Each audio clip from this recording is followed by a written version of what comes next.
Data বা উপাত্ত, information বা তথ্য।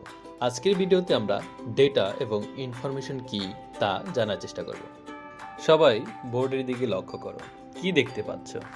কিছু সংখ্যা, তার নিচে কিছু নাম, এরপর বাংলাদেশের বিভিন্ন বিভাগের নাম, তার নিচে আরও কিছু সংখ্যা। এই সংখ্যাগুলো এবং নামগুলো দেখে তোমরা কি কিছু বুঝতে পারছো বা কোনো তথ্য পাচ্ছ? এবার টেবিলটি লক্ষ্য করো। টেবিলটি দেখলে সহজেই বোঝা যাচ্ছে কোন শিক্ষার্থী কত শতাংশ সময় বিদ্যালয়ে এসেছিল।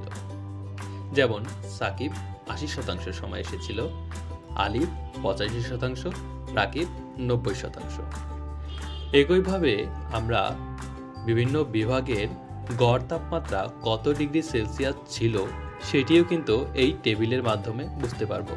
যেমন Dhaka ২৯ degree Celsius, Chittagong ৩১ degree Celsius, Sylhet ২৬ degree Celsius. প্রথমে আমরা যেই নাম এবং সংখ্যাগুলো দেখলাম সেগুলো মূলত ডেটা বা উপাত্ত। এরপর সেই এলোমেলো সংখ্যা এবং নামগুলোকে যখন আমরা টেবিলের সাহায্যে সাজিয়ে প্রকাশ করলাম, অর্থাৎ এক পাশে নাম আর এক পাশে উপস্থিতির শতকরা হার, তখন কিন্তু আমরা সহজেই বুঝতে পারছি এই তথ্যগুলো আসলে কি নির্দেশ করছে। এটি মূলত ইনফরমেশন বা তথ্য।